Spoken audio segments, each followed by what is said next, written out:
Gempar Zionis kembali gagal mening operasi militer Israel di Nablus. Gagal total.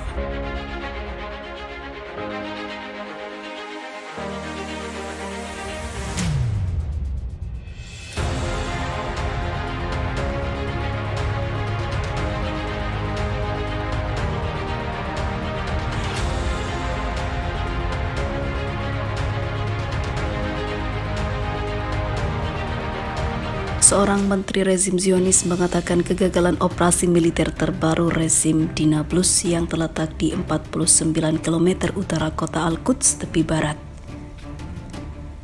Jaringan televisi Al-Quds Al-Ekabaria pada Senin melaporkan pasukan rezim Zionis yang menyerbu Nablus pada hari Minggu lalu ternyata masuk perangkap para pasukan Palestina dan lebih dari 40 menit terkepung di bawah tangga sebuah rumah di wilayah Al-Yasamiyah. Menurut sumber yang dikutip Al-Quds Al-Ekabaria, setelah pasukan rezim Zionis mundur, ditemukan bercak darah dan perlengkapan pribadi para tentara Zionis di lokasi yang terkepung tersebut. Para pasukan Palestina yang terlibat kontak senjata dengan militer Zionis di lokasi itu terdiri dari para pejuang Hamas, Jihad Islam Palestina dan juga Fatah. Menteri Keamanan Internal rezim Zionis mengakui bahwa target-target militer Israel dalam menghadapi operasi warga Palestina di Nablus sepenuhnya tidak tercapai. Ini bukan kali pertama kegagalan Zionis menyerang Palestina. Hal ini terjadi berulang kali, namun media menutupinya. Diberitahukan sebelumnya jika Hamas dan juga Fatah dan juga pasukan Jihad Islam memilih untuk bersatu, menendang keberadaan tentara penjajah ini di tanah mereka.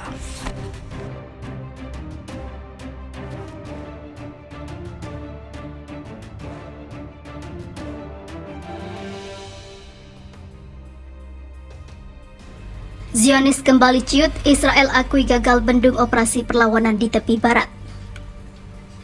Surat kabar rezim Zionis mengabarkan kegagalan pasukan Israel membendung operasi militer pejuang Palestina terhadap tentara dan pemukim Zionis di tepi barat. Yediot Aharonot pada Minggu melaporkan operasi militer Breakwater terhadap pasukan perlawanan di tepi barat berlangsung hampir 6 bulan dan sampai sekarang tidak nampak akan berakhir. Padahal nama yang dipilih untuk operasi ini sepertinya cukup optimistik. Yediot Aharonot juga menyinggung kematian perwira Israel dalam kontak senjata terbaru dengan pejuang Palestina di dekat Jenin dan menulis militer Israel telah berubah menjadi polisi-polisi distrik. Meningkatnya perlawanan bersenjata kelompok-kelompok pejuang Palestina khususnya di kota Nablus dan Jenin sangat mencemaskan bagi para petinggi dan juga pejabat di Tel Aviv, Israel. Selama ini mereka hanya mengkhawatirkan perlawanan kelompok-kelompok Palestina di jalur Gaza, tapi dalam beberapa hari terakhir perlawanan tepi barat telah menjadi tantangan besar bagi Zionis. Kegagalan Israel ini bukan yang pertama kalinya karena perlawanan di tepi barat kini makin kuat, apalagi pasukan senjata juga datang dari mana-mana. Mereka dikabarkan mendapatkan pasukan senjata dari Iran, bahkan dari Rusia juga.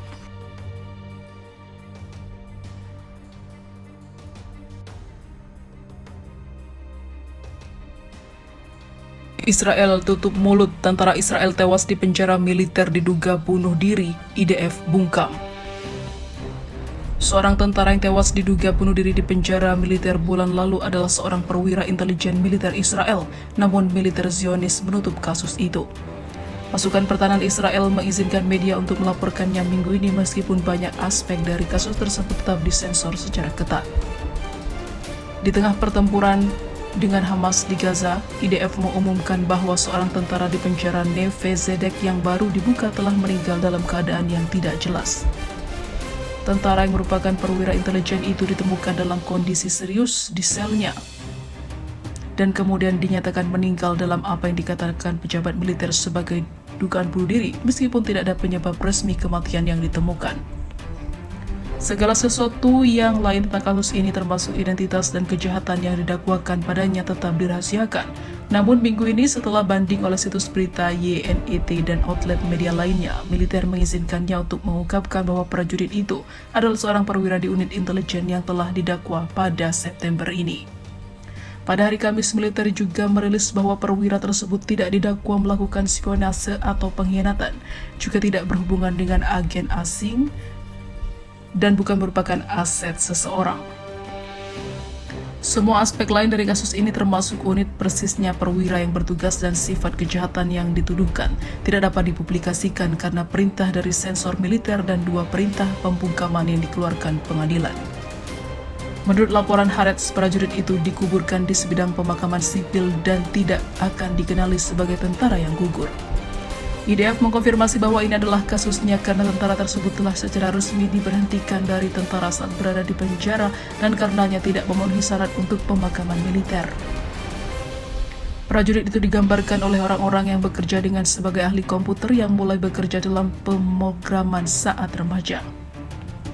Dia adalah salah satu insinyur terbaik yang pernah saya temui. Saya mendapat hak istimewa untuk merekrutnya dan menjadi bosnya selama 18 bulan.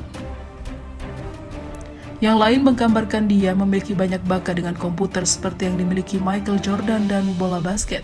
Perasaan itu melihat bakat yang sangat luar biasa adalah sesuatu yang kita anggap beruntung untuk disaksikan dan yang menganggap diri saya beruntung, tulisnya. Ketika tentara itu meninggal di penjara yang dikelola polisi militer, kematiannya akan diselidiki oleh unit urusan internal IDF. Melalui seorang pengacara, keluarga tentara tersebut mengatakan bahwa mereka sedang berduka atas putra mereka dan sedang menunggu hasil penyelidikan. Namun, kenapa Israel tetap tutup mulut dengan kasus ini? Seorang menteri rezim Zionis mengatakan kegagalan operasi militer terbaru rezim di Nablus yang terletak di 49 km utara kota Al-Quds, tepi barat. Jaringan televisi Al-Quds Al-Ekabaria pada Senin melaporkan, pasukan rezim Zionis yang menyerbu Nablus pada hari Minggu lalu ternyata masuk perangkap para pasukan Palestina dan lebih dari 40 menit terkepung di bawah tangga sebuah rumah di wilayah Alea Samiyah. Menurut sumber yang dikutip Al-Quds Al-Ekabaria, setelah pasukan rezim Zionis mundur, ditemukan bercak darah dan perlengkapan pribadi para tentara Zionis di lokasi yang terkepung tersebut.